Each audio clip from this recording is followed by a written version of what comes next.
ভাই কাস্টমার আমাকে বলছে ভাই, যে ভাই বাইক নিয়ে বাইরে বেরোলেই ট্যাঙ্কিতে জং নাই, কার্বোরেটরের সমস্যা, এগুলো সমস্যা ফেস করতে হচ্ছে। ভাই আপনি কোনো সলিউশন দেন। আমি বলি ভাই আপনার আর কোনো টেনশন নেই, আপনি সঠিক জায়গায় এসেছেন এবং সর্বোচ্চ অরিজিনাল মাল একদম পাইকারি দামে আপনারা পারচেস করতে পারবেন আমাদের কাছ থেকে। কারণ আমরা দিচ্ছি ইন্ডিয়া থেকে 100% অরিজিনাল ট্যাঙ্কি এবং পার্টস, সারা বাংলাদেশে ডেলিভারি চার্জ অগ্রিমের মাধ্যমে। চলেন আমরা কিছু অরিজিনাল পার্ট নাম্বার সহকারে অরিজিনাল ট্যাঙ্কিগুলো দেখি।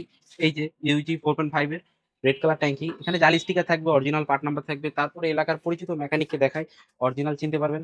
তারপরে যেগুলো অ্যাভেলেবেল পাওয়া যাচ্ছে না, মেট কালার ট্যাঙ্কি আপনারা আমাদের কাছে পেয়ে যাবেন একদম পাইকারি দামে অরিজিনালটা। তারপরে আরো আছে এখন বর্তমানে এই যে 45 পার্ট নাম্বারের অরিজিনাল ট্যাঙ্কি ইউজি 6 এর ব্ল্যাকের উপর রেড কালার ট্যাঙ্কি। তারপর ভাই মার্কেটে এই মালটা কাস্টমার কোথাও পাচ্ছে না, সে আমাদেরকে বলছে ভাই আপনি ব্যবস্থা করে দেন। আর আমরা তাকে দিচ্ছি এই যে এসি মডেলের 100% অরিজিনাল ট্যাঙ্কি। দেখেন ভাই কি কালার। হ্যাঁ, 110 ওল্ড মডেলের, সরি 125 ওল্ড মডেলের রেড কালার ট্যাঙ্কি। তারপরে এই যে সিটি 100 এর রেড কালার ট্যাঙ্কি, এটাও 100% অরিজিনাল। এগুলা মাল এখন বর্তমানে কোম্পানির পাওয়া যায়, কিন্তু আমাদের কাছে অরিজিনাল পেয়ে যাবেন আপনারা। এই যে এটা ডিসকভার 100 এর ব্ল্যাকের উপরে রেড কালার ট্যাঙ্কি।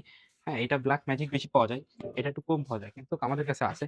তারপরে এই যে আরো আছে এখন বর্তমানে প্লাটিনার ব্ল্যাকের উপরে মেরুন কালার ট্যাঙ্কি, আর একই মডেলের প্লাটিনার রেড কালার ট্যাঙ্কিও আপনারা পেয়ে যাবেন। দেখেন ভাই কি কালার ফিনিশিং। তারপরে 2018 সালের মডেলের এই যে পালসার ডাবল ডিক্সের ব্ল্যাকের উপরে রেড কালার ট্যাঙ্কি।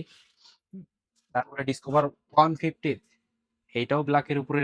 আসলে বাইক মানে ব্ল্যাকের উপরে রেড কালার, হ্যাঁ। আর ব্ল্যাকের উপরে রেড এর পরে এই যে চলে আসলো ব্ল্যাকের উপরে ব্লু। 100% অরিজিনাল পার্ট নাম্বার সহকারে থাকবে। সো এমন বাইকের যে কোনো অরিজিনাল ট্যাঙ্কি এবং পার্টস লাগলে ইনবক্স করুন দ্রুত। আর আপনার এলাকার প্রোডাক্ট যাবে দেখে শুনে বুঝে তারপরে নিতে পারবেন। এতক্ষণ সাথে থাকার জন্য অসংখ্য ধন্যবাদ।